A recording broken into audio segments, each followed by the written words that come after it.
Welcome to the Bojack Podcast Horseman Obviously. This is episode 13. My name is Dominic and I'm joined by Matthew. Hello. The aim of this podcast is for me to convince Matthew that Bojack Horseman is the greatest animated TV show of all time. In this episode, we will be doing a review of the whole of season 1. Hello, Matthew. How are you doing? Yeah, I'm good, thanks. How are you? I'm good as well. I'm good. It feels like quite a landmark podcast to be doing for us. Yeah. We've not done it for a year, but it almost feels like we're coming into winter again. Yeah, I was just thinking that when we started it was light, because for anyone listening, we almost always record in the evening, and I want to say we started like early summer, maybe. I think spring. Early spring, maybe. Okay. I feel like it was quite cold getting up here sometimes. Okay. So on that note, I'm going to just go over some of the stats of the podcast so far.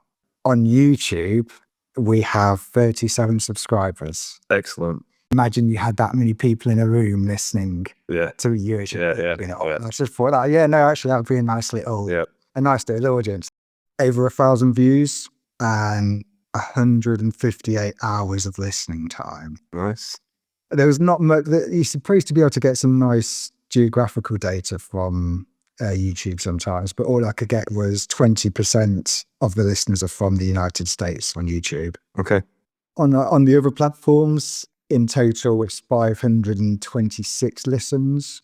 And in particular on Spotify, it's 29 followers. So I don't know whether I'm guessing they're not the same followers as on YouTube. So there might be a bit of crossover there, but optimistically, that could be 60 people plus that nearly 70 actually that are listening to us. Hey, that's still 60 people in a room, right? It's a lot of people. Yeah. I'd feel a little bit more nervous if that was the case, I think. But this is where we do get a bit more data on where people come from or where listeners are based. Obviously, the majority of people are from the United States, United Kingdom and Canada. I think that was like 80%. But we also have people potentially listening from Belgium, Japan, Italy, Australia, Azerbaijan, Brazil, Switzerland, Israel, and the Philippines. Unless these are all people based in the UK just using a VPN. Yes.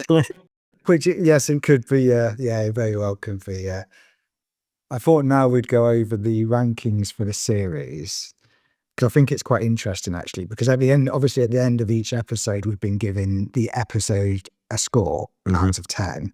A couple of key points that I thought were quite interesting that I wanted to pick up on were myself, Matthew, and IMDb, who I'm counting as a third person in this relationship. Well, because I think that's the audience score, isn't it? Yeah. But that's what our listeners might be averagely thinking. I just like the fact that you use the word relationship.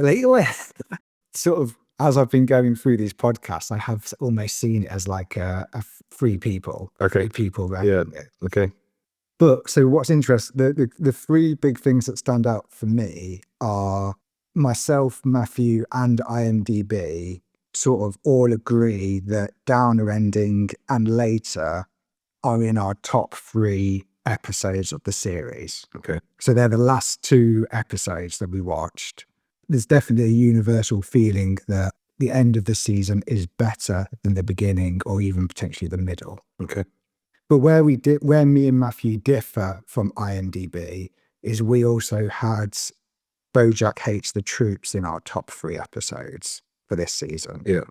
Which IMDb has sort of in the middle of the pack. That's interesting. Yeah, I thought it was. I think I said at the time when we recorded it, it's one of the, if not the most memorable episode for me. It is for me. When we spoke about doing this review podcast episode, we've done this over the course of, like we said, nearly a year. It's been quite spaced out. So I've been racking my brains trying to think of like episodes and what stuck with me and whatever. Yeah. And the first thing that comes to mind every time is the interview with the Bojack Hates the Navy SEALs, like the character that springs to mind straight away every time. Maybe that episode is the first, because is that the second episode? Yes, it is, yeah. So the first episode is kind of like a pilot. It's kind of like laying the groundwork. Yeah. I think that second episode is kind of like, oh, this is Bojack. From what I've seen, obviously I've only seen season 1, but it set the blueprint for everything else that was to come. Even the character, the Navy SEAL, who's literally a SEAL, I'm like, okay, so I understand what kind of humor is going to be coming on here. And like the way that I said it at the time, the way that the whale like is a presenter and he like his posture and things. And Bojack shooting himself in the foot, Bojack being a dick. Where the situation could easily have been resolved, but Bojack decided to be Bojack. And Okay. Do you think that would have been a nicer first episode? Or do you think that we needed the first episode to see the character, to be introduced to every character? what happened in the first episode? So in the first episode, he's struggling to write the book. Yeah. And he is resistant about having a ghostwriter, but then eventually he has a ghostwriter. He agrees to it. Yeah. And he also sort of Yeah. picks up with Princess Caroline. Yeah. As well. Okay, yeah. I think the first episode has a lot of exposition in it. It's literally you introduce to Diane, you introduce to the concept of season 1 that she's going to be writing this book for him. You're introduced to all the characters. So I think maybe that's why it's a weak episode, because all the other episodes, or at least the majority of the episodes, they have like a very specific theme that the writers want to get across. Most of the time that theme is quite depressing, but I think the first episode there isn't like an overarching theme. I think it is just exposition. I think it is just, these are the characters, this is the story for season 1. Diane's going to write this memoir. So maybe that's why it's weaker. Talking about weak episodes, the third point that comes out from our rankings is, Matthew, you do agree with IMDb on some of the weakest episodes of the season. Both you and our IMDb put Live Fast, Diane You Win and Prickly Muffin in the bottom 3 episodes. Okay. So Live Fast, Diane You Win is when she goes back to her family and really the bottom. Okay, so they want him Boston, yeah. And Prickly Muffin is Sarah Lynn coming to stay at Bojack's house. Yeah. So you both agree that they're in the weakest episodes of the season. Whereas for me, I differed from you two. I had Zoe and Zelda's and Horse Majeure in my bottom 3. Okay. Do you want me to recap? Well, you can probably remember what Zoe and Zelda's were. I remember Zoe and Zelda's because what's Horse Majeure? Horse Majeure was when he tried to stop the wedding. Okay, yeah. But so I suppose the caveat is I'm grouping it as like weakest and strongest, but basically all of your rankings were below IMDb anyway. Yeah. And all of IMDb rankings are like 7 to 8. Yeah. There's definitely a common theme there in those 3 points. Okay. Was there no episode that I ranked higher than IMDb? No. I didn't rate anything above an 8. Above a 7, sorry. No, you didn't, no. And your 2 7s are Downer Ending and Bojack Hates the Troops, which gave you an overall rating for the series of 4.96. So nearly, let's say we can round that to a 5. Yeah. So you gave it a solid sort of average rating. Yeah. I gave it a 7.29 and IMDb was 7.82. So I was on the low side of a 7 for the season, and IMDb was on the high end of the 7 for the season. I think that does show something. I don't know whether it's just like, whether it's unfair because it's an amalgamation of ratings, so you're bound to average out and get quite a middle of the road number from IMDb. But I think it does say something that we both scored under the IMDb rating for the season. Do you feel like you would have liked to change any of the ratings? I don't feel like I would want to change any of the ratings. But you said that my average for the season is 5. Weirdly, I would probably bump that up a little bit. Okay, yeah. So almost like because you've seen the complete thing and it sort of fits together a little bit better. I'm very precious with my time and how I spend my time. And I feel that if a series is a 5 out of 10, You shouldn't be watching. I'd probably waste my time watching it. Whereas I don't feel like I've wasted my time watching Bojack. Okay. No, that's very. I don't know whether it's kind of you to say or it's just a relief for me, but that's reassuring for me on a personal note that I'm not forcing you to watch something that you're dreading all the way through. Okay, so I've mentioned this a few times throughout the episodes. 5 is probably accurate for my enjoyment of it, my subjective enjoyment of it, but it's not accurate for my objective opinion of the quality of the show. So I can appreciate when something is well crafted, even if I don't personally, it's not my cup of tea.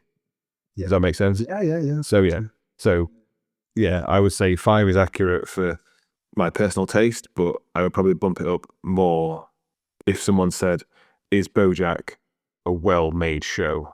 So if someone says, is it the greatest rated TV show of all time, you would bump it up a bit. It's still a way off that. But I would bump it up a bit. You're not bumping it up to a 10. No. Because that would be a 10. Yes, yeah. I don't think you can enjoy any of the episodes as much by themselves as it is like as a part of the whole show. Yeah. Particularly when you start to look at Downer ending and later at the end of the series. It is written very serially. You almost have to watch it all. More so than the other shows that I've compared it to in the past. So like, it's very serial because as we've commented throughout this season, the backgrounds change. Like if something gets burnt in one episode, it's burnt in the following episode. Whereas with other cartoons, like there are examples with stuff that does stay permanent, but like Rick and Morty or South Park, if a house gets destroyed in one episode, the house is back there the next episode. So I think you can use The Simpsons as a very good example. Exactly. Yeah, totally. Yeah. So you can watch The Simpsons as a single episode, or as a series, whereas Bojack does very much benefit from being a series. Yeah, no, I definitely get that. So let's turn to some of the characters individually now, and we'll go through the main 5 characters, I think. Okay. And just have a bit of a chat about them. Obviously, Bojack's going to be the first character we talk about. I have got some questions. I didn't say at the start of this, I have got some questions from listeners and comments from listeners, which I am going to go into more detail later, but there's a couple that are basically asking what I was going to ask anyway. So I'll go through that question now. So chat Uncooked on Reddit. On Reddit? Wow. Okay. Nice. Going to legit sources now. Yeah. The forum of sanity, maybe. It's the font of all wisdom in the 21st century. So Chat Uncooked says, ask them their opinion on Bojack. I feel like I know your opinion on Bojack, but I suppose I was more interested in how it's changed. Bojack the character? Yeah. He's a dick. He's such a dick. Okay, but I feel like I was hoping it might have changed a little bit from the first episode to how you think of him now. I do, if you can remember what you thought of him. Yeah, no, I do have more sympathy for him now. He's deeper than I initially thought. His attitude and who he is reflective of. Boy's got a lot of pain. Yes, obviously, we're going to say of a situation, of his like upbringing and career, and up to certainly that sort of idea of we are who we have lived already. We almost expect actors to be a bit ill-adjusted. It's not just that, because we've also got like loads of hints of like childhood trauma. So like it seems that throughout his entire life, he's got stuff that he's not dealt with properly, and he puts on a front to cover that up. And that front is self-centered, egotistical, one-dimensional dickhead. Maybe I was thinking then, like, the world doesn't care about me, so I'm going to pretend I don't care about the world or what the world thinks of me. Yeah, or the world should care about me. Okay. So what? Yeah, I'm annoyed. I'm frustrated that it doesn't. Yeah. And I'm acting out. Yeah. I need to notice. Yeah. maybe his career is a symptom of his upbringing, and maybe his current character, his current personality is a symptom of his career. I do still think he's a dick, but I have more sympathy for him knowing that there's more going on than just being a narcissist. Why do I think that I'm quite drawn to people that seem to resist the normal way of doing something? Like it's maybe the term's like a maverick, but like if I was to group, I think I might have even seen memes grouping people like Bojack, Rick from Rick and Morty, Archer. I know they're all camping, but also people like Tyler Durden from Fight Club. What is it about? I feel like Bojack fits that same mold of someone that is a horrible person, but for some reason I feel like maybe I'd like to be a horrible person a bit more sometimes. Maybe I'd like to not have to be nice if I didn't think I had to be nice to people sometimes. Is there anything in that do you think I'm not addressing myself properly? The a lot of the characters that you've described there. Yeah, I know most of them are animated in fiction. No, but they are all similar. Yeah. And one thing that they all have in common is they're all very sure of themselves. Okay. So yes, Like- Bojack is sure. Yeah, it's like it's my way or the highway. Yeah. I do things right. My way is correct. And they're not open to kind of other people's opinion. Yeah. They're very closed up and they're very sure of what they're doing. Why do I think I remember liking him a little bit, as well as thinking he was an awful person? Bojack, Yeah. do you care what other people think of you? Yeah, of course I do. Really? Yeah, don't say that. There's no one in this world that doesn't. To a degree, we're all sensitive to I think you do. I think you do. that And one. I think you do less than other people. Oh yeah, okay, yeah. I suppose I'm putting Everything's on a degree, on a scale, right? So I think you certainly care less what other people think about you than what other people do, if that makes sense. Okay. So for example, you've said to me on multiple occasions that you don't like small talk. yeah. You hate small talk. That's something that has developed more recently, like in, let's say, the last sort of 4 or 5 years. I think that's a byproduct of the job that I had. That's not something that's always been in me. No, but it's still who you are now. Okay, yeah. So there's aspects of my personality that have evolved over the last 4 or 5 years. In fact, I would say I've gone the opposite way. That I used to be like no time for small talk, and now I love small talk. I love shooting the breeze with people. And are you saying that you're saying that's a sign that I care less now? Then? yes, Okay. you care. So like one of the reasons that people like to make small talk is to be accepted, to be liked, to be to be included, to be involved. Or Signally not a threat, yeah. yeah. To see it. So like if you have no desire to make small talk, then that kind of shows that you don't really care. Well, not that you don't care, but like you care less what other people think of you, because you're not making an effort to do something that you don't want to do. Unless I'm trying to give off the perception that I don't want people to think that I care, or I think and I'm doing it very well. Yeah. So, but I suppose this is what I'm saying. Like, I don't know. I can't really articulate what it is, and so what I think about it. But I definitely feel like, and I think even I would never be able to find the meme again. But the meme was basically saying we idolize these people and think they're funny and great, but that's actually. Like Tyler Durden in Fight Club is the perfect example. Like, you're not supposed to idolize Tyler Durden. No.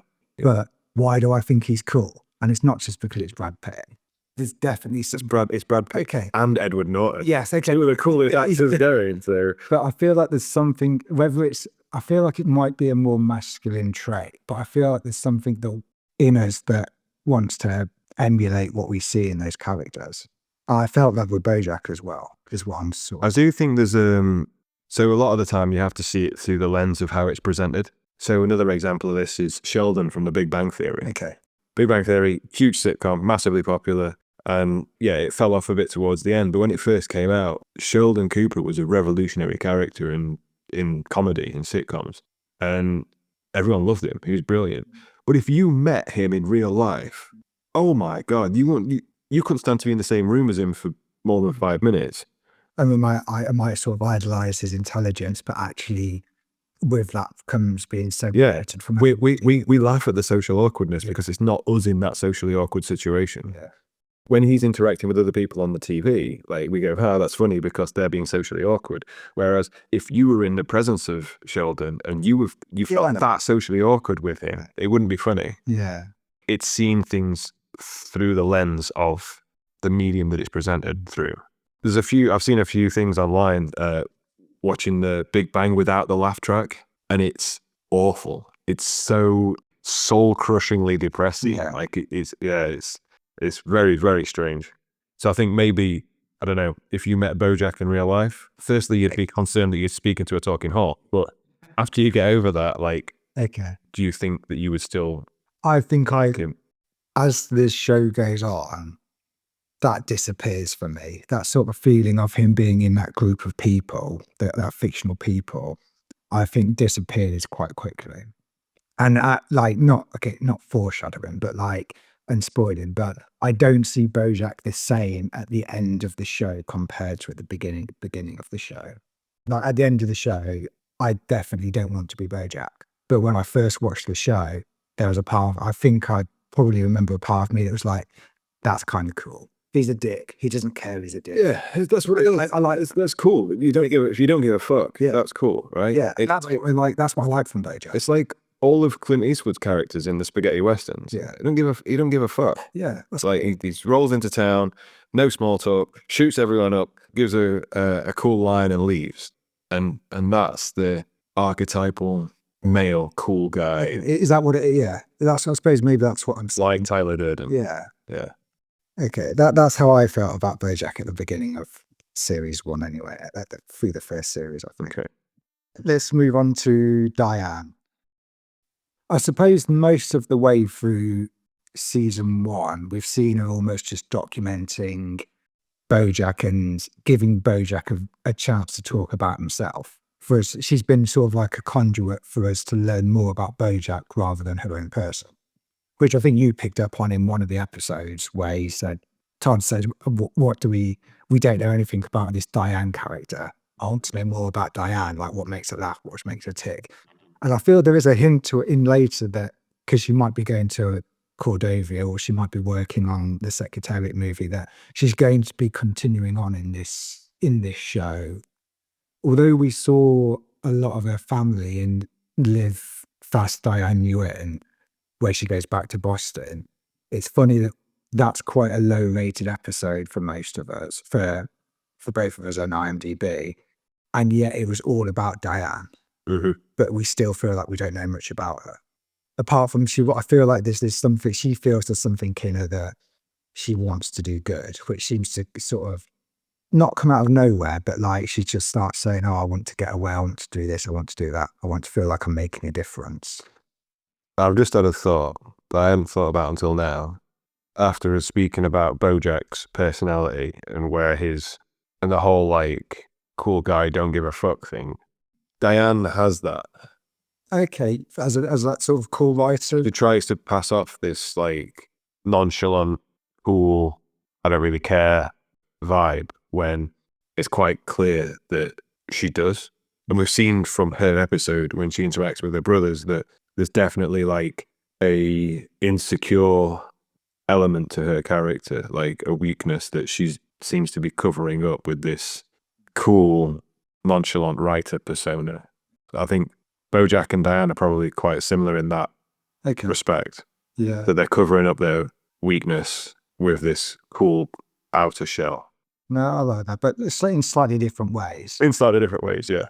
Would you like to see Diane develop into more of a character then in the next season? I would like to see them both have a good cry. Okay. And just fucking let it go. Diane did have a meltdown in... That's different. That's different. She had a meltdown because of basically the way that her brothers were treating her. It wasn't like a cathartic kind of letting go of past trauma or dealing with deep down personality issues. Like, Yeah. I don't know. I think they could both benefit a lot from therapy, probably. Okay. Todd's, Bojack's housemate. I did actually quite enjoy you enjoying Todd so much in the first episode and at the beginning. Yeah. And then coming round to the sort of the same feelings that I had. And I remember going through it, like, who is this character? Yeah. Like, what is he? Like, he's sort of just a no-hoper that has a few wacky lines and wacky stories, and it doesn't feel like, although some of his stories, his sort of side stories do end up complementing the main story, it feels really bizarre. Yeah. He doesn't feel like he fits the show, but I don't know whether there's a point to that. I don't know whether that means something in the whole theme of the show.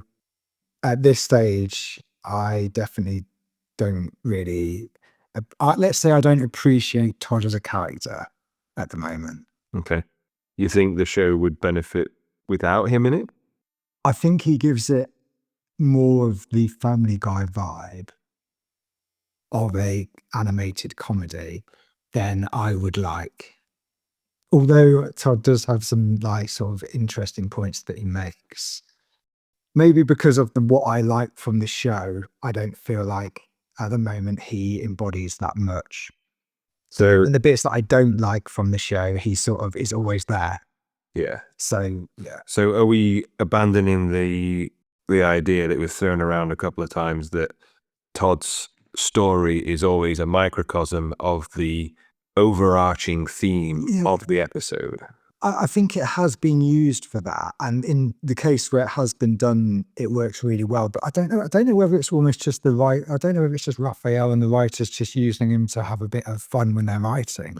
Yeah. Like just to play around and making it like we haven't got a backstory to him. We haven't got any direction for him to go in. We could do whatever we want with him. Like he is literally just like maybe we don't know what to do at this point in the episode. Oh, we've got Todd. We can write something where he does this and that. Yeah. So I think sometimes it's happened to have worked quite well, and the writers I don't think they use it as a direct correlation every time to the main story. And maybe I would appreciate it if it was more like that. Yeah. Is there an argument to say that the themes of the show can often be so heavy that it's nice to be reminded that it's still a cartoon? Do you know what? There's a little part of me every time you say cartoon that dies a little bit. Why? Because I don't see it as a cartoon. No. It's an animated TV show. It's an animated show. What's the difference? I suppose I would draw a similarity between graphic novels and comics. So a graphic novel is a collection of comics. Okay. So is that just like is it not the same as novel and book then? Like I feel like no, has like the ability where a comic could be like the Beano. No, so a graphic novel is just a word for like a big comic. Yeah, okay. A big comic book. Okay. So a graphic It doesn't have to be better quality or no. So a graphic novel can be a story on its own. So like The Watchmen is a graphic novel, but then also a graphic novel can be a collection of comic books. So say Batman issues 1 to 20 and be collected into a graphic novel consisting of a new story that's not a new story, but it's smashed together. Okay, maybe that's not a good example. Even though I like the heavier stuff in a show, maybe I would actually like the show less if there wasn't some light relief. Even from the point of view that it maybe acts as a juxtaposition and a contrast to the heavy stuff, making the heavy stuff even heavier, that you do have these light-hearted moments in it. So I'm really torn about it. I honestly don't know. What's the definition of cartoon? I don't know. It's really interesting. It gives me a different vibe. It's really interesting. But this is language, isn't it? As well? It's really interesting that you cringe at the idea that it's a cartoon. Bojack's a cartoon. Okay, but then I don't see Rick and Morty as a cartoon. Do you see that as a cartoon? Yeah, 100%. Simpsons? I don't see it as a cartoon. Are you going to go down the anime? Yeah. I don't see. I would never describe as a cartoon. No, if someone didn't know what anime was, I would say it's Japanese cartoons. Okay. So for me, a cartoon is what kids watch before school, and after school. Okay, yeah. It's a Cartoon can also be a page. It can be like Garfield. yeah. Yeah, And and these- again, they're gonna I be a feel like cartoon. that was so. This is maybe the problem with animation is that I feel like traditionally, and maybe in its origin, it was used for children's entertainment. Mhm. And where I think this show differs, Actually, and where anime differs, like it's just the same as another TV show in a different form. Well, also in anime, you can have Yeah, okay. children's anime and adult anime, right? Maybe we'll get I feel like maybe this is going to come up more as we go through. But yeah, but I understand, because if someone, as someone who does enjoy anime, if someone described anime as a cartoon, I think maybe I'd cringe a bit at that. So I do understand. It's not, you can call it a cartoon story, so maybe I'm just vocalizing it. Princess Caroline. I like Princess Caroline as a character. I think Princess Caroline is a constant reminder of the setting. The whole show is set in Hollywood or Hollywood. Yeah. And I think almost every scene with Princess Caroline has her being an agent, doing agent things. And I think she helps to ground the series in its location. No, and yes, I think with Princess Caroline comes a lot of the industry sort of joke. Yes. Yeah. Which, yeah, but I also feel like Princess Caroline feels like a bit of a rock of stability. Like although she works hard, although she's like on it, like she's fairly consistent through the show. Apart from at the end of Say Anything, where she sort of has a moment of self-reflection.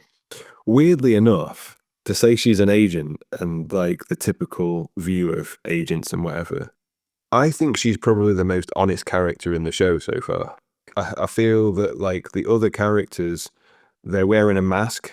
What we see isn't their true self. Yeah, okay. Yeah. Whereas I think no one shows their 100% true self in this world or in their world, but I think she's the one that is most true to herself. I think she's unashamed about being an agent. Yes. She's not embarrassed about it or Yeah. worried that people will think that she's just a money grab. Like we've sort of like talked about agents just being money grabbing Yeah.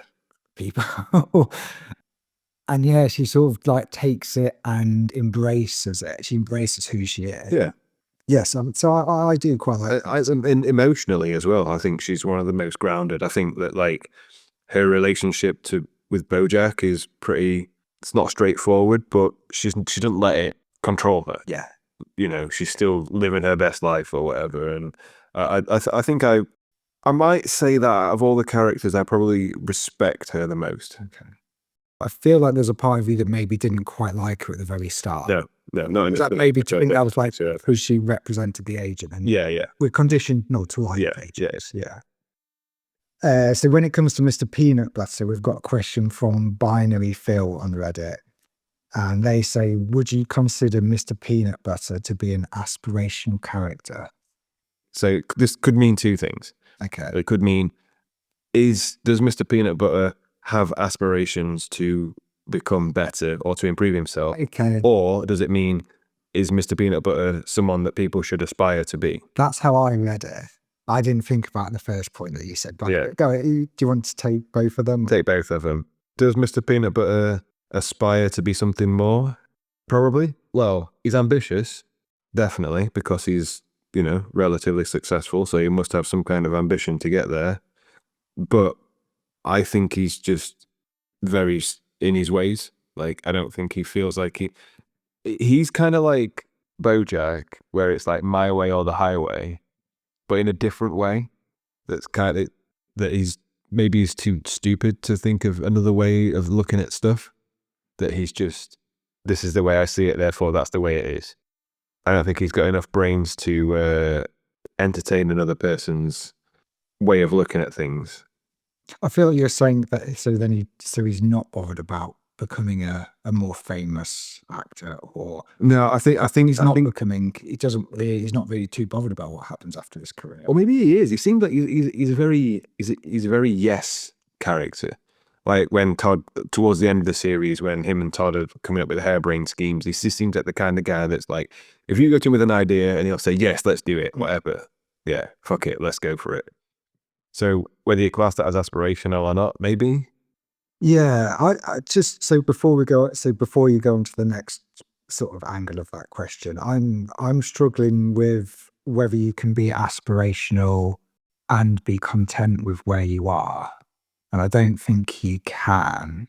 So I'm going to say he doesn't aspire to anything bigger than himself or where he is. I think he's like, if you said to Mr. Peanut Butter, you're never going to be an actor again, and you're not going to be in the industry, you're going to go and become a plumber or whatever, like your career down. Like, I think he would be equally happy with a completely different career and lifestyle as if he escalated even higher in his career and lifestyle. So I'm going to say I don't think he does aspire to be more. I probably agree with that. I think he's quite happy with I get the impression that he hasn't worked hard for his success. Guys, so do you think you should take it the other way? Do you think people should aspire to be like Mr. Peanut Butter? Because we don't think we should aspire to be like Bojack, do we? No. So what about? In one way, yes. Okay. From my perspective, anyway. Yes, he's pretty simple, but he's always positive, and he doesn't seem to worry. He's always present. He just seems to live in the moment, for good or bad. Like he's probably not much of a planner. I get the impression he's not much of a deep thinker, but there's something to be said about just being happy and, and being present. Like I said earlier, he says yes to most things. And I think that's a very, I would aspire to be more like Mr. Peanut Butter. I really can't think why. I wish I should have gone back and listened to some of the earlier ones, because I wish I had our thoughts on Mr. Peanut Butter at the start now, to see whether we'd have liked to be him at the start. Yeah. Because I felt like at the start, maybe we thought he was just quite dumb. And I do still think he's quite dumb. Okay, but you wouldn't aspire to that part of him. Okay, you can never aspire to be one person, because there's multiple traits, and you aspire to a trait or an aspect of someone rather than the whole person. Like kids as a footballer don't aspire to be. They aspire to be a famous footballer. They don't aspire to be Cristiano Ronaldo. Mm-hmm. Like that's two completely. That's just one. Like in the show we've talked about. That's just a tiny percentage of who he is. They don't aspire to be the father Cristiano Ronaldo. They don't aspire to be, and often they don't aspire to be the hardworking Cristiano. Yes. Yeah. They aspire to be the outcome. They want success. Yeah. The aspiration, like you only can ever aspire to be. So maybe I would actually take criticism on this question, that you can't aspire to be. You can only aspire to be a trait of someone. You can aspire to be more like someone. Yeah, okay, but then there's bound to be flaws that you're not going to like.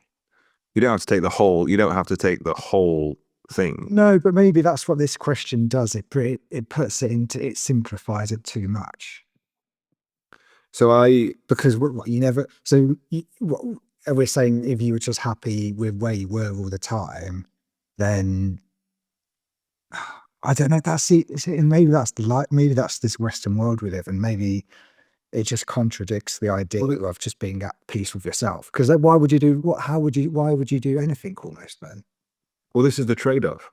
Like why would you? Yeah. Why would you work harder? So this question's actually very pertinent and very personal for me. Okay. So I've mentioned this before, and I'm sure I've mentioned this before in the podcast, about how like there's a lot of strong links between like deep thinking and depression and other mental health disorders. And there's a quote that I heard recently, something like, suffering is the price from a certain complexity of mind or something. And I like to plan things. I like to do things. I have lived in many different places. I've achieved relatively cool things. I've done relatively cool things in my time. I've experienced a variety of different situations and met a bunch of people, and I've done that because I plan a lot for the future and I think a lot about the past. However, I have also struggled with chronic anxiety and on and off depression throughout my whole life. Whereas one of our mutual friends, he is one of the happiest, most peaceful people that you could possibly meet. And he's always lives in the present moment. He hasn't, quote unquote, achieved as much with his life. He hasn't had as many novel experiences as I have. He is a bit younger, but he's had 1 or 2 jobs doing the same thing, and he's just happy and content in his life. Now, would I trade my whirlwind of a mind sometimes for that? Would I trade my drive, my ambition, my anxiety? I think my anxiety has led me to achieve everything that I have in my life. Would I trade that? Would I trade that anxiety and that drive for peace and contentment? I don't know, but it is something that I think about a lot. Would I like to dial back my thought process a little bit? Maybe. I don't know, because it would have changed me for who I am. So I don't know. So when I get asked this question, do you aspire to be more like Mr. Peanut Butter? I think yes, for me personally, but others might not. Does that make sense? Yeah, no, it does, definitely. Yeah. If there was any character in the show Okay. that I would like to be more like, Right. it would be Mr. Peanut Butter. Right. I think we'll leave it there, because I think that's a really good point. I'm just going to read out some supporting characters, and we'll just do a really quick little bit on them, just like them or not like them, I think. And if you want to say anything more. Lenny Turtletub. Love him. Love it. Love him. Yeah. Brilliant character. Yeah. You see, but then this is an example of a character that offers great comic relief, but is like, he is one-dimensional, but like you can have comic relief and not have Todd. Yeah. So this is where I question Todd even more. Anyway, quickly. Vincent Adultman. No. No, we don't like him. No. I like him, but because I like what I think he represents. I don't think he's very funny. And I don't think he represents what you think he represents. Pinky Penguin. Yeah. He's all right. Okay. Yeah. I feel like you really didn't like him at the start, but maybe softening to him a little. Yeah. He's a depressive character in a depressive show. So There was a question from Drama Brat on Reddit as well. Their question would be, how do you feel about Sarah Lynn?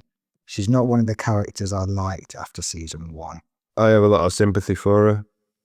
I have a lot of sympathy for any child actors in real world as well. I think I can't imagine what a difficult life that is. Okay. Well, you sympathise with her, but Absolutely. But it sounds like you don't like her then, though. Or you didn't. Yeah, I don't. Do you feel like the character adds anything? I don't think I do think it adds. I think it adds a lot.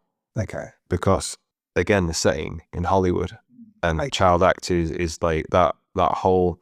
It's a bit of a cliche. It's a bit of a trope, but it's a cliche or a trope for a reason, because it's a real thing, and I think it's pretty sad. I think Sarah Lynn is like a Bojack light. Right. So yeah. So what I was actually going to say is, I feel like it's quite interesting having another character from the horsing around era, and seeing not a different progression, but like, I don't know, Bojack probably did see. I think she is supposed to be a lot more famous than Bojack presently. So it's almost nice that someone's come out of the show and maybe done better, in inverted commas, and he has to struggle with it. So I think there's a nice element to a character there. I want to question the genre of the show, because this is something I struggled with trying to explain to you before you watched it.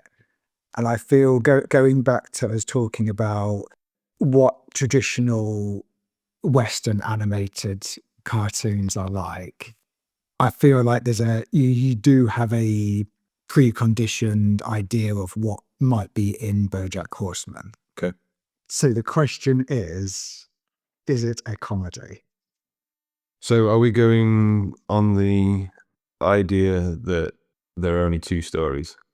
Sort of, yeah. Well, that's the first thing that came to mind. Yeah. There's only comedies and tragedies. Yes. And if I had to choose between one of those for Bojack, it would probably be tragedy.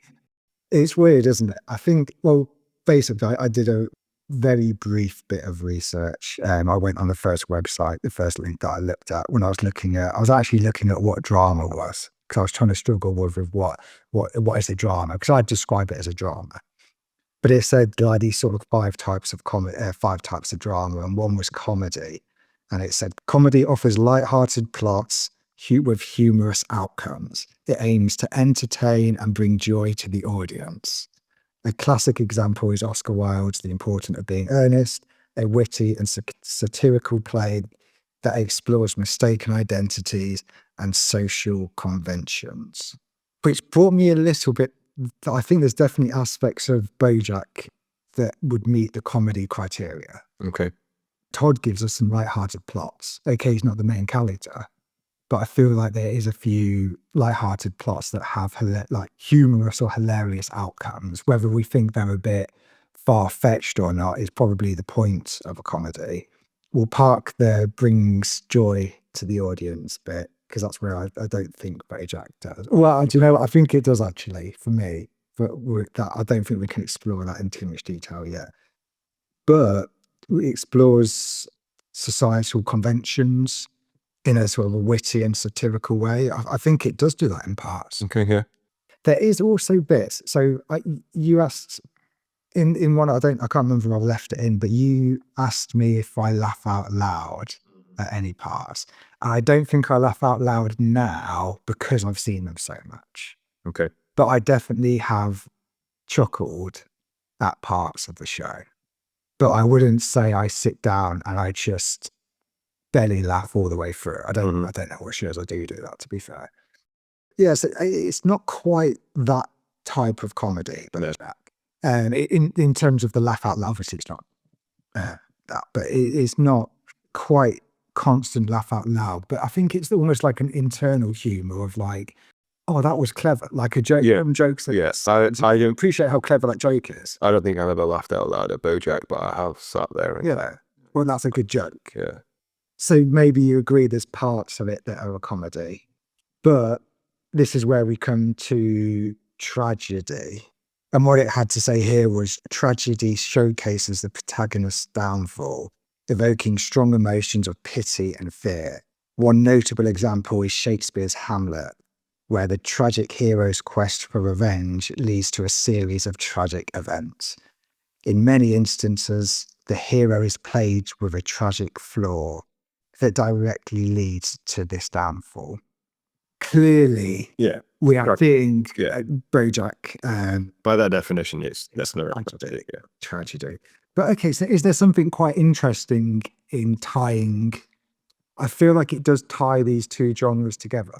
Whether you can actually do that or not, or whether it's another type, or whether maybe it fails to do both. Well, it could equally just be a. What's the line? There's a line. Comedy plus timing is tragedy, or tragedy plus timing is comedy, or something. So maybe they are more intertwined than this random website that I read. What are we expecting from season 2, or what are we expecting from the rest of the show? More of the same? No, probably character development. So we're just going to continue to find out more and more about all of the characters. Would you like Bojack would you like to see him become a better person? Yes. Okay. Yeah. You would I'd like to see all the characters to become better. Okay. One of the popular questions actually, was brought up by a few people, was about the relationship between Mr. Peanut Butter and Diane. I'm sort of thinking about where we think this relationship's going in season 2. NV412 said, how do you feel about Diane and Mr. Peanut Butter's relationship up to this point? And No Sports 6127 said, I'd ask if they think Mr. Peanut Butter and Diane will last. Well, the way that it's written, it's kind of implying that Diane and Bojack will end up together at some point. Okay. That does bring us on to the other popular question. I think Diane, as I said, I think she has stuff going on that she's not dealt with. I think she's with Mr. Peanut Butter, and I think it could potentially be good for her because he's a positive character, and from what it seems, he's a nice guy. But I don't think they're a good match. I think Diane will need eventually she'll need something more.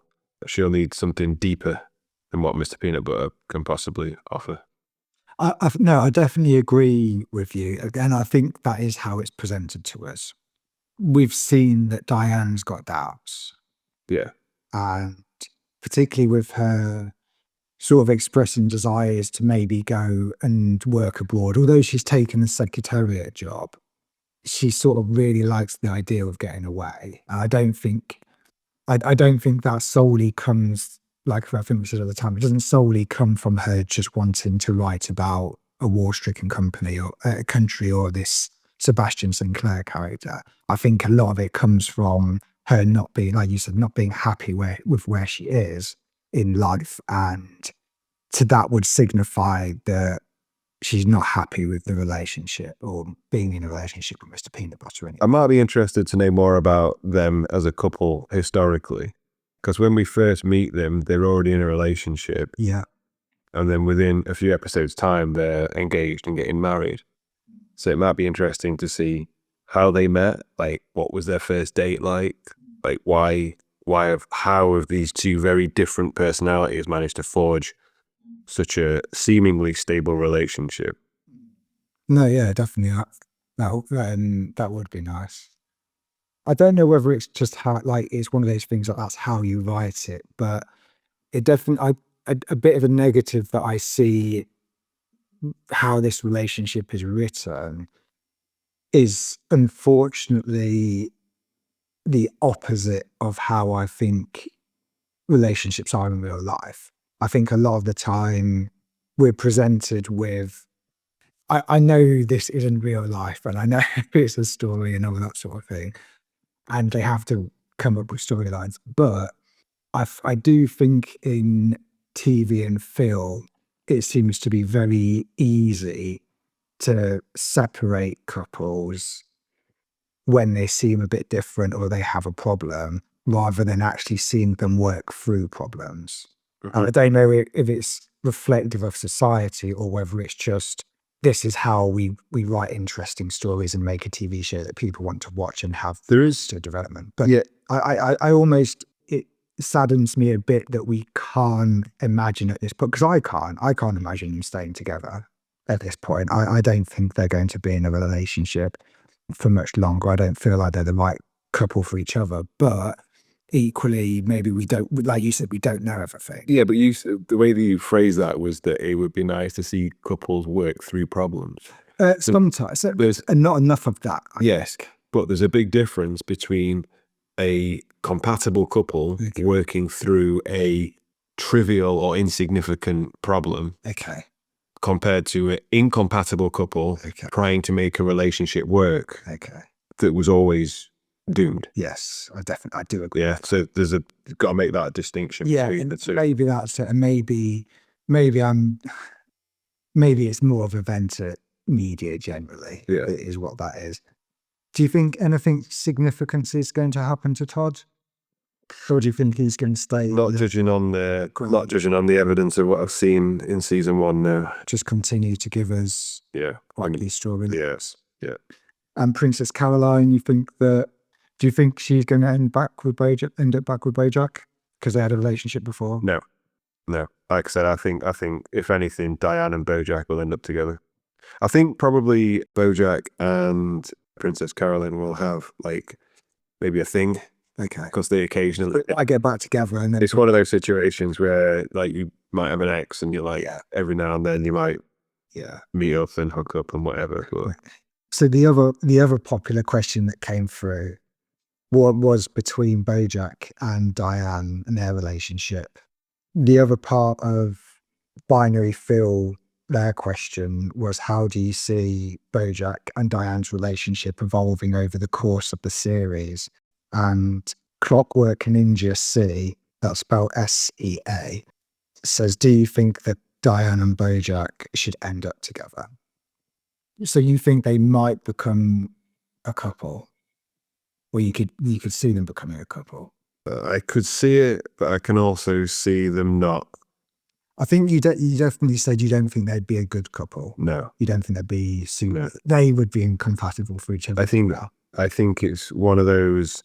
Again, we've seen it a lot. I can't think of an example now, but you've seen it a lot in films and TV and all kinds of media where two people are a bad influence on each other. Okay. And I think that might be that case. I think they're too similar. So she's too similar to Bojack and too dissimilar to Mr. Peanut. Yeah. Because they are Yes. opposites. Yeah. So if I had to choose one person for Bojack to be with that I think would be best for him, I think it would be Princess Carolyn. But then maybe we don't know enough characters. Maybe we've only got two characters to choose from. Yeah. Two female characters. Yeah. But I think she's grounded enough. So I don't think she's carrying as much baggage. I think that would be and she doesn't put up with his bullshit as well. I've got some questions now or some comments from YouTube, and then I'll go on just a couple more questions and comments on Reddit as well. Agus learns PvP. Matthew, you're right. Well, there's a first time for everything. Matthew, you're right. A lot of jokes are on the nose, over the top, and completely unnecessary. I felt very conflicted the first time I watched season 1 because the jokes are objectively bad, but the narrative was interesting. It's by far the weakest part of season 1, which is also the weakest season of the show. I'm glad I've powered through because there is a distinct change in the style starting season 2, in which they ditch the Family Guy-esque jokes and it works much better. That's just a comment for you to hear because I don't think you read them, you see them, do you? No. Do you agree with that? I think overall I agree with it, yes. Yeah. But I suppose I liked that comment because I felt, again, I think I mentioned to you at the start of this, that it seems very reflective of a lot of people that start watching the show or have watched the show, that they struggle at the start with it, enjoying it, just full stop. They think they're objectively bad. But there was parts of it that they liked, but they powered. I thought it was interesting that they said they powered through, and they did see it get much better. And that I do agree with that. But I thought that you would relate to that because I feel like that's what you're going through at the moment. It's interesting. Powered through. Like I said earlier, I'm quite precious with my time. So you wouldn't power through yourself. You would have, yeah. So I'm not doing that. Yeah, like I wouldn't. If I wasn't enjoying something, then I would say, okay, I'll probably spend my time doing something else that I do enjoy. Yeah. So there must have been enough there with the narrative to keep it going, despite the not enjoying the jokes. So and yeah, I'd agree with that. That's interesting. But yeah, it's good to know that you're not by yourself. That the jokes will be better in season 2. Maybe another one along a similar line from the Kyle King of Trash People 9969. The Kyle King of Trash People. That's amazing. I love that. I love that. I've been listening to your podcast. So far, I am enjoying the premise. As someone that started off hating this show, I know what Matthew means when you say you aren't sure what you're meant to get out of the show. I kept having people tell me it was hilarious and I just need to get through it. They were selling it all wrong. Bojack is really the best animated show of all time. You will see. Season 1 is clunky to start for sure, but every season of the series gets better. I really hope I get to hear your reactions by the end of this series. Don't give up. Okay. Do you agree with that? It's going to the same point that it's not a great start. Do you agree? So one of the lines is it gets better with every season. Did they say? Yes. Yeah. Do you agree with that? Short answer, yes. Okay. But then I would say you can't just watch season 6. Yeah. Like that. So you can't take it. I didn't know if it had like ups and downs, like is season 6 better than season 5, season 5 better than season 4, or is it like season 3 is not as good or season 5 is not You know good? what? Not for me, no. Okay. Not for me. I definitely think that there's parts of this first season that I don't appreciate as much, but equally there's parts of this first season I really like Bojack Hates the Troops. This is from the Cat Dix. Question number 1. I love both of your voices. Do you either of you have other podcasts? I don't have a podcast, but I do have 2 YouTube channels. One of them is actually a meditation channel. So I do some guided meditations on there. That's Mindful Matthew. There's 2 Mindful Matthew channels. Mine's the ones with the more recent uploads. There's another one that got abandoned a few years ago or something. So yeah, if you look for Mindful Matthew and you like to do some guided meditations, then you can hear my voice doing that. Yes, excellent. And thank you. That's very kind. That's very kind of you to say. Question number 2. My favourite show is Bojack, obviously, since I'm listening. I think that's a little comment as well on the title. Matthew, what is your ultimate favourite show of all time? I'm just curious about your preferences, given some of your scores for season 1 were on the low end of, in my opinion. What is my favourite show of all time? Okay, what about a show that you go back to a lot, that you enjoy watching again and again, like I enjoy watching Bojack? Oh, my comfort show. Because I think they enjoy watching it from their second quite as well. I generally don't rewatch stuff, but the one thing that I have watched consistently throughout my life is Frasier. Frasier is probably my comfort show. Other shows that I think are particularly good, I think like the big ones, so like Sopranos, The Wire, Breaking Bad, Game of Thrones until the end. My favorite animated show, Western animated show, if I could only watch one again, maybe Archer. Okay. Maybe Archer, but maybe South Park because it's. But I also really love anime as well. So I've enjoyed a lot of anime. So Attack on Titan is probably my favorite anime. Or I've grown up with Dragon Ball and Naruto as well. Ghost in the Shell, anything to do with Ghost in the Shell is pretty cool, except for the Scarlett Johansson Hollywood remake. Yeah, there's a pretty broad range of shows that I like. So like I said, I really like anime. If I was to suggest to anyone to watch an anime that doesn't normally watch anime, it would be Death Note. I know Death Note came out when I was at uni, and I introduced a couple of people to it that don't normally watch anime, and they were hooked.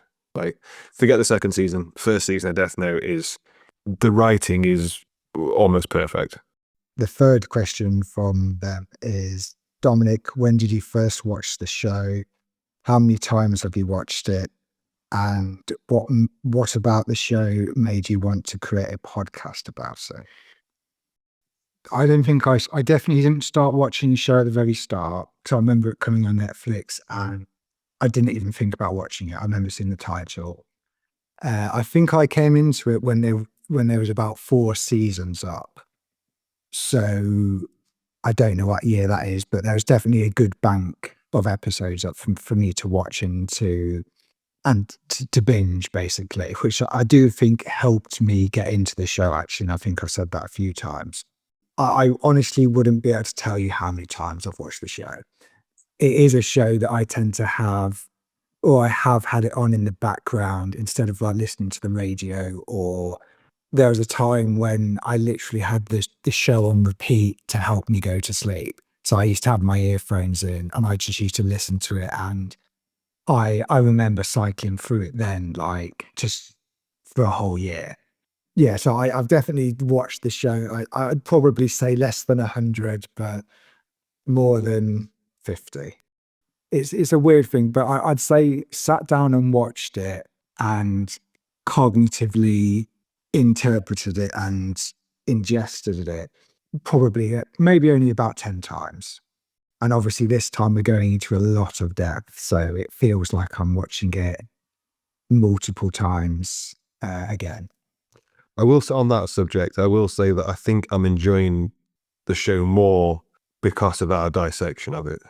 Okay, yeah. Yeah, no, I like that as well. I think if I just sat down and watched the show as is, like I tried to first time, I don't think I wouldn't be still watching it now.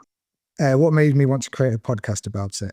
I was inspired actually to create a podcast about it by another podcast called Four Finger Discount. which is a Simpsons podcast, which we listened to, not all of it, most admittedly, maybe only the first couple of seasons, but I enjoyed, having been also a Simpsons fan as well, listening to people talk about a show that I enjoyed gave me even more enjoyment for the show. And I actually quite liked, like how I do with this podcast, I actually quite liked hearing them talk about the episode and what happens in it, and almost watching it in my mind with them while they're talking about it. So I really like the format of that show, Four Finger Discount, and it's two Australian guys, and I think I really liked it. I just thought, I know there's another podcast already for Bojack, which I haven't actually listened to, but I just thought it would be a really nice idea to do. I don't know where, I think I might have said it a little bit at the start of this podcast, but this show has stuck with me more than any other show that I've watched. And there's parts of this show which do affect me quite a lot on a personal level. And I think it tackles certain subjects from a very different angle. And I just feel like it's not appreciated, this show. I just feel like Bojack Horseman isn't appreciated as a quality production. So if I can enlighten one other person, which is Matthew, but in this case, that it is a quality show, and also sort of interact with the community of other people that enjoy the show and see how the quality in it, then that just seems like something that I would like to do.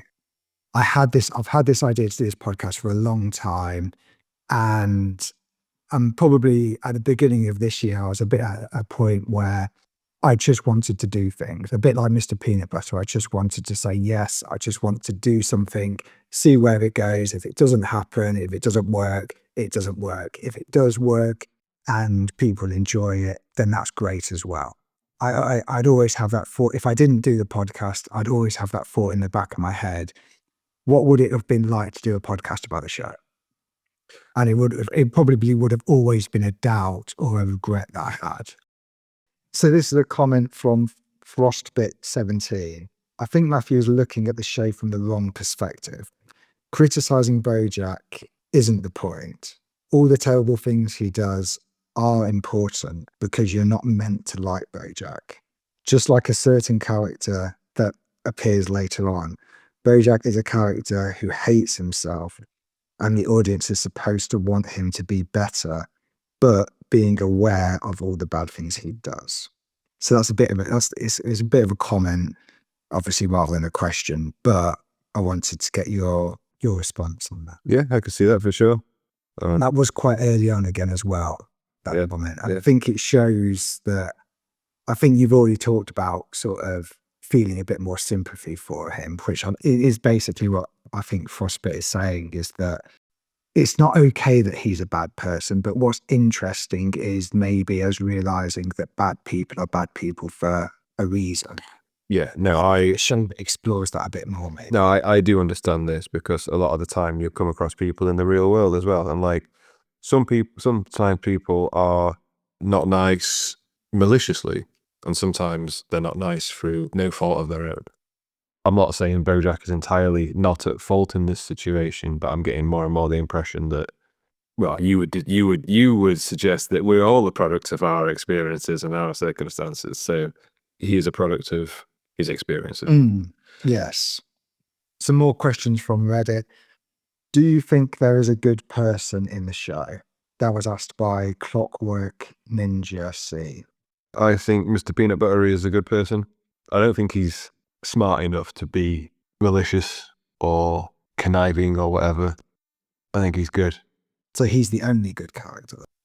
Good's subjective term, isn't it? So Okay, it's difficult to say. I'll team it up with a question from Cartech48, who says, who's morally the best person in the show? So I think when Clockwork Ninja C is talking about good person, I think they're referring to morality rather. I think probably Diane. Out of the main characters, I think probably Diane. I think she's probably the one that would be most likely to stand up and say, that's wrong. Okay. You're wrong. You're out of line or whatever. Like, as far as good people, like, Yeah. the penguin guy is probably a good person, but he's just, we only see like the, Comes across like bad situations. the groveling kind of pathetic side of him.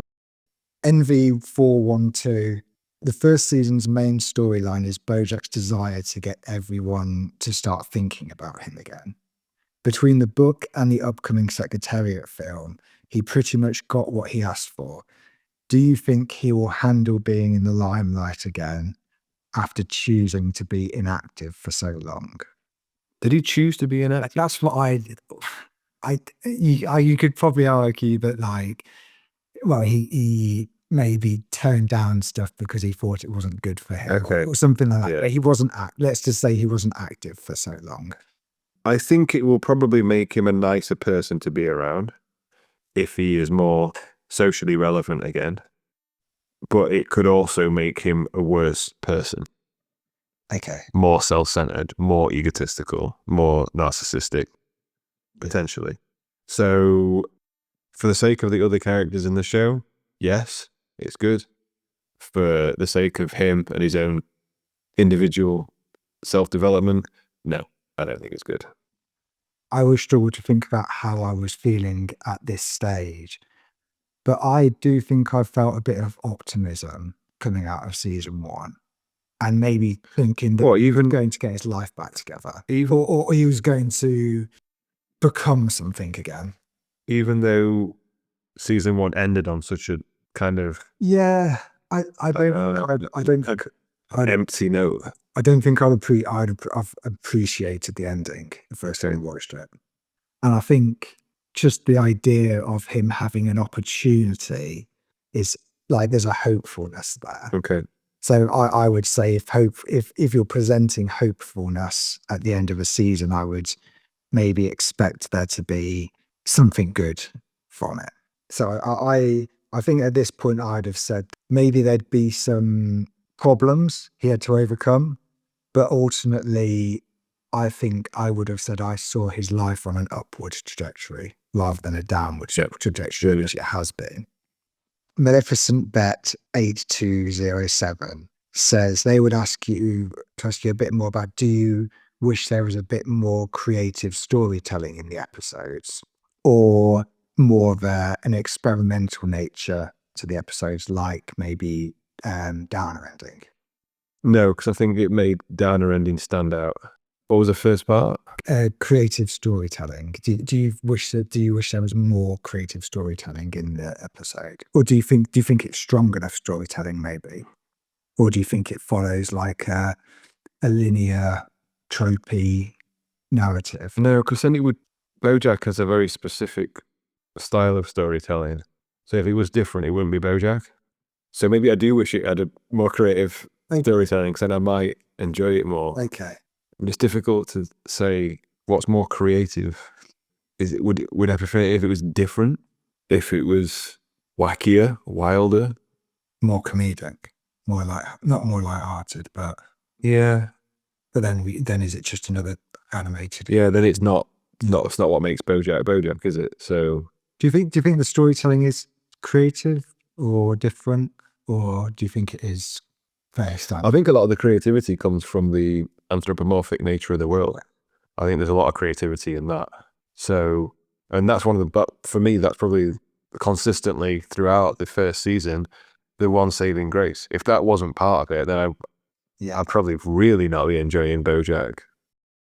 I think that has, again, not to shit on Todd so much, but like at the moment that has so much more comedic relief than any character. Like the idea that it's this anthropomorphic world.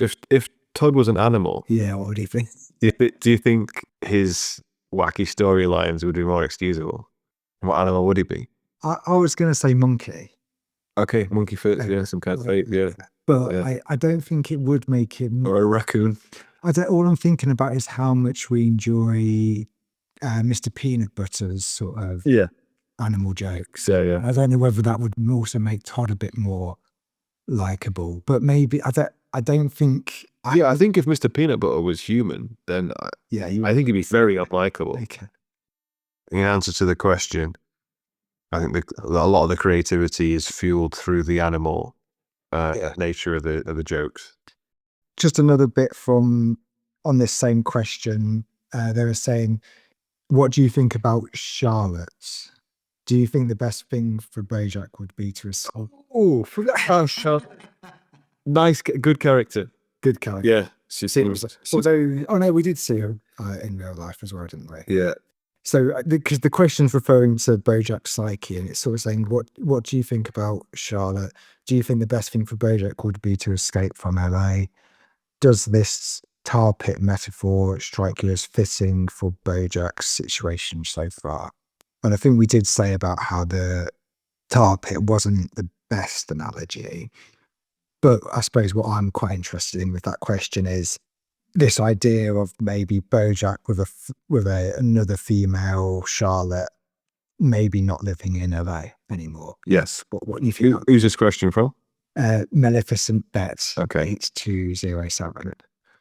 Yes, I think if Bojack left LA and went to live with Charlotte, I think he would be much happier. Would you like to see him do that then? Would you like to see him turn down, stop acting in the secretariat role, quit that job, and be like, I'm going to... Yeah, because then I won't have to watch any more. I think it's particularly average. So that would be the end of the show. Yeah. Yes, for Bojack's, for everyone's sake, I think that would be the best. Because I don't think, while Bojack and Princess Carolyn are in the same circles, I don't think they're particularly good for each other. Same goes for Bojack and Diane. Same goes for Bojack and Todd. And Bojack doesn't really care about Mr. Peanut Butter. So I think if he left LA and went to live a peaceful life with... Do you think Charlotte's going to play... Charlotte. Yeah. Do you think she's going to play a bigger role in it? Yeah, I think she'll be in it again. Yeah. She was in the psychedelic deep dive episode. Apart from that, she's only been in it once, I believe. In the third episode when he was talking about like... That was a flashback. Yes. So to say we've not actually seen real Charlotte in present day life, we've only seen it in a flashback and in a psychedelic trip. To say that that's our only reference, she has had a big impact on me. So, okay, yeah. So that implies that she will be, this character does have some gravity and she will be in it again. Because she's the one that got away, right?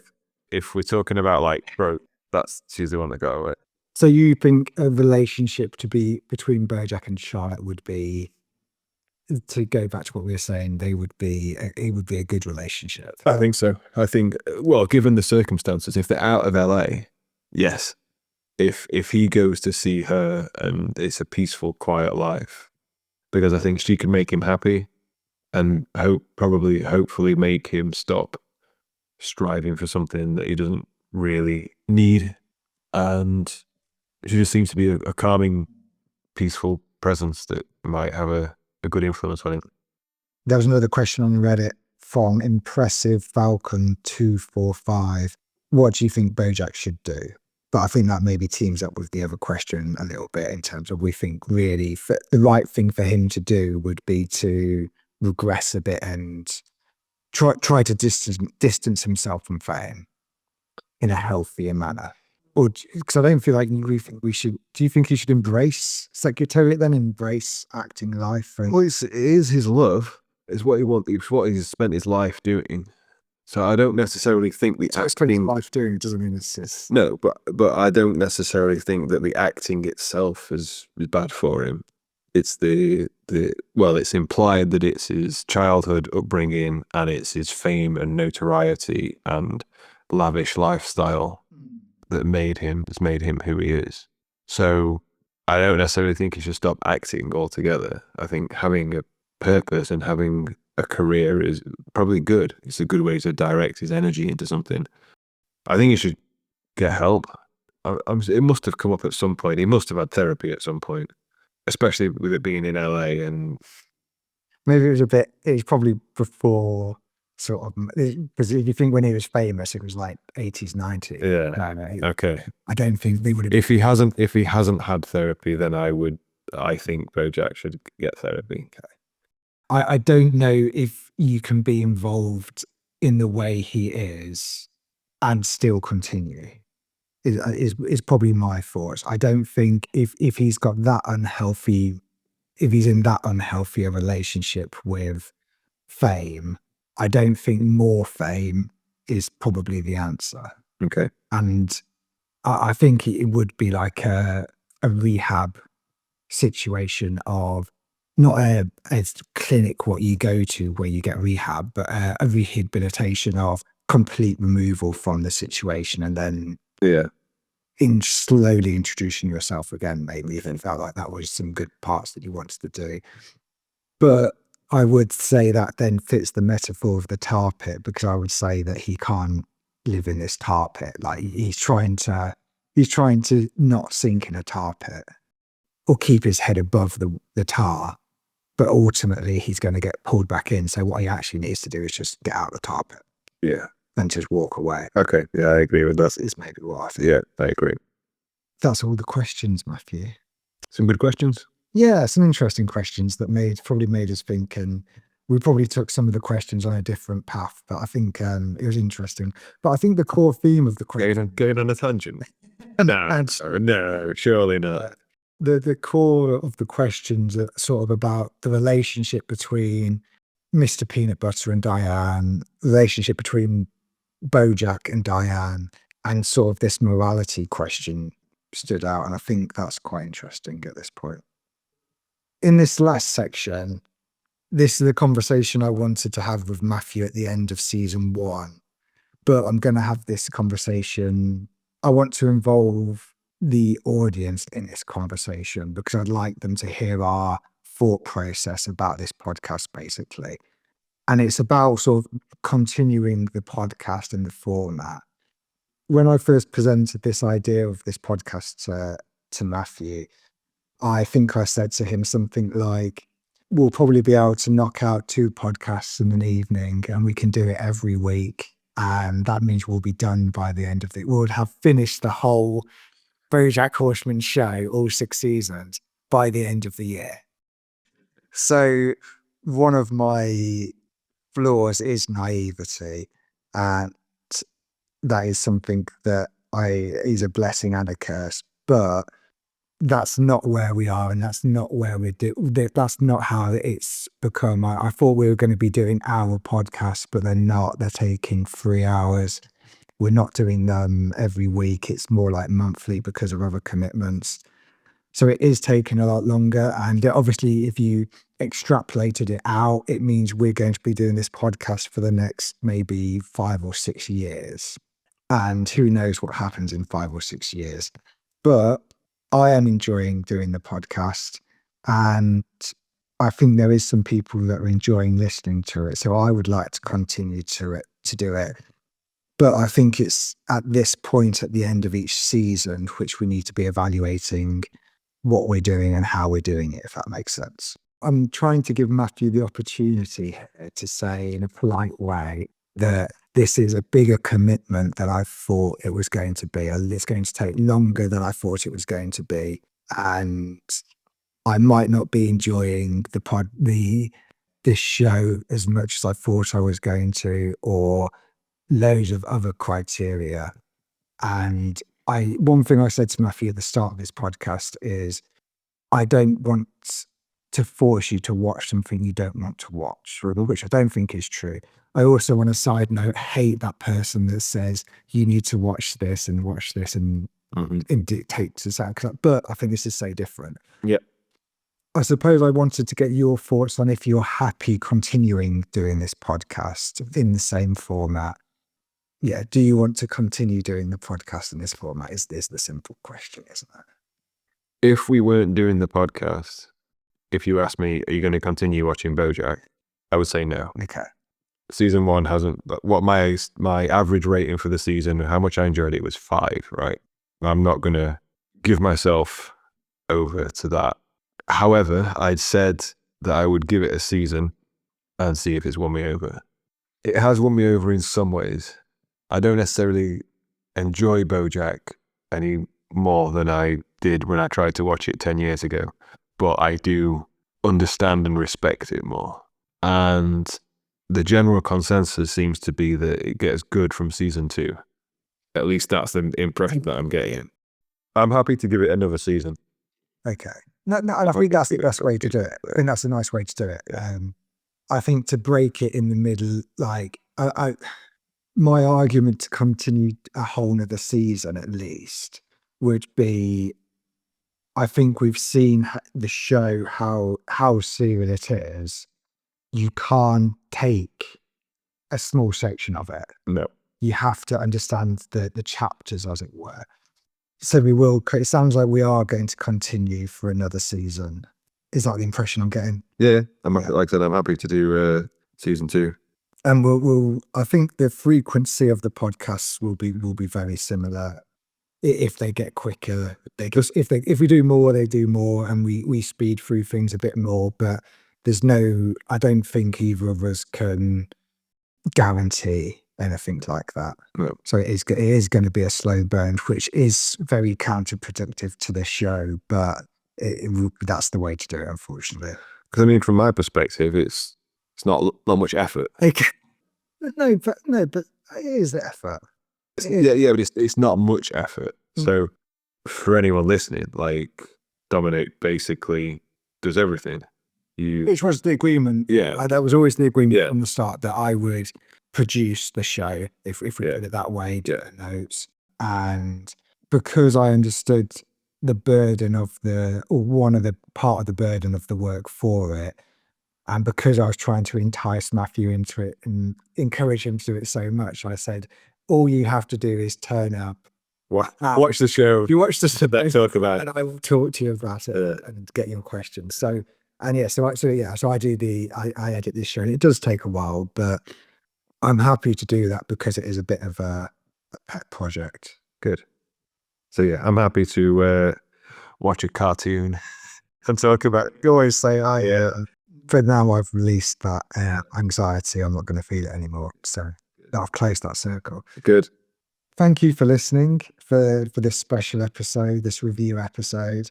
On the next episode of this podcast, we will be discussing Series 2, Episode 1, Brand New Couch.